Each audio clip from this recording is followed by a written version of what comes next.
Bueno, entonces los políticos tenían ese gran problema, ¿no? De alguna manera que tenían que resolver. Entonces empiezan a fomentar políticas inmigratorias. ¿Qué significa? Como habíamos dicho antes. Eh, Aprovechando la mala situación, ¿no? La situación terrible que vivía la gente en Europa, empiezan a prometerles de alguna manera ciertas ofertas donde Argentina se veía un lugar que iban a poder tener trabajo, que iban a poder tener vivienda, que iban a poder trabajar y tener relativamente un trabajo mínimamente remunerado, ciertas condiciones de vida que en Europa en ese momento no las podían tener, ¿no? Las personas empezaron a llegar, ¿sí? Y la realidad es que las empezaron, digamos, a acumular, por así decirlo, porque las trataron en condición de cosas, no de personas, en el Hotel de Inmigrantes, que hoy en día el Hotel de Inmigrantes es un museo que se puede ir a visitar, tiene visita guiada y todo, y quedaron, digamos, varados en ese lugar y todas aquellas promesas de las cuales les habían dicho no eran tan así, ¿no?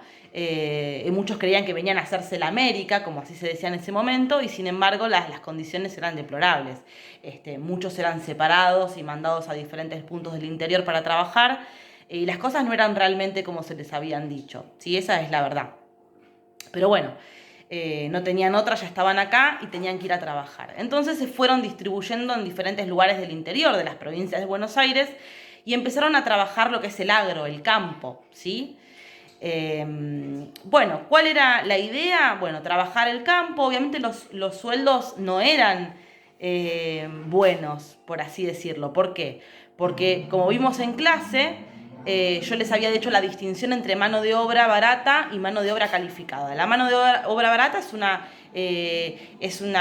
personas que trabajan a cambio de un sueldo malo, básico, ¿sí? Se les paga muy mal y hacen un trabajo que lo podría hacer relativamente cualquiera, ¿sí?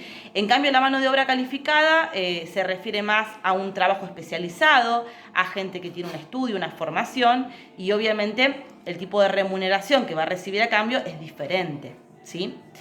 Bueno, en este caso no era ese el caso, sí era el caso de la mano de obra barata, para eso los querían, las condiciones eran pésimas y bueno, esa era la realidad, ¿sí? No estaban remunerados como realmente debían, ni tampoco trabajaban la cantidad de horas que debían, porque tampoco estaba reglamentado. Piensen que recién todo eso va a venir después de 1943, ¿no? Con nuevas reglamentaciones y con modificaciones del artículo 14, que es el artículo de los trabajadores, y se le va a agregar el artículo 14 bis, ¿bien? Con estos nuevos derechos para la clase obrera, por así decirlo. Pero en este momento, bueno, todo eso era un futuro muy lejano. Entonces, bueno, trabajaban las materias primas, ¿sí? ¿A qué llamamos materias primas? ¿Sí? Todo lo que es en estado puro, en estado virgen, lo que se extrae directamente de la tierra, ¿sí? Una materia prima es aquella que después va a ser transportada y llevada hacia los puertos, ahora vamos a ver cómo, llevada hacia los puertos y exportada hacia los grandes países que tienen la tecnología adecuada, o sea, las fábricas y las máquinas adecuadas para poder transformar y complementar todas esas materias primas en un producto terminado que vamos a llamar manufactura. ¿Bien? Bueno, ¿cuáles eran los países que tenían la tecnología indispensable, que ya habían atravesado los procesos de la revolución industrial? Gran Bretaña y Estados Unidos. ¿Bien?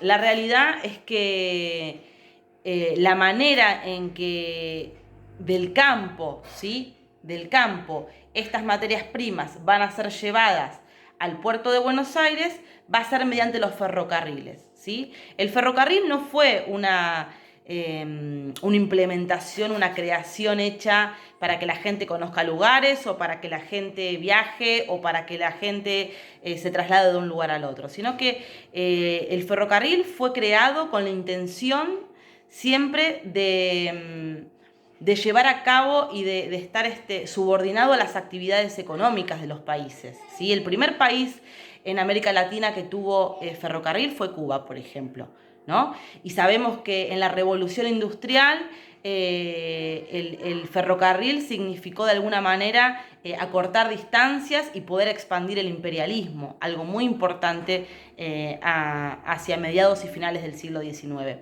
¿Pero los ferrocarriles eran argentinos? No, no eran argentinos. Los ferrocarriles eran de los ingleses, bien, justamente, que se los daban a los argentinos en concesión, obviamente la mayor cantidad de ganancias se las llevaban ellos, pero servía para poder expandir este modelo económico, ¿sí? El ferrocarril iba desde Buenos Aires y recorría, no había muchas vías en ese momento, solamente 3, y se iban distribuyendo en los diferentes puntos del interior para poder transportar estas materias primas hacia los puertos y de ahí en barcos para ser llevados a los grandes centros industriales y transformarlos en manufacturas.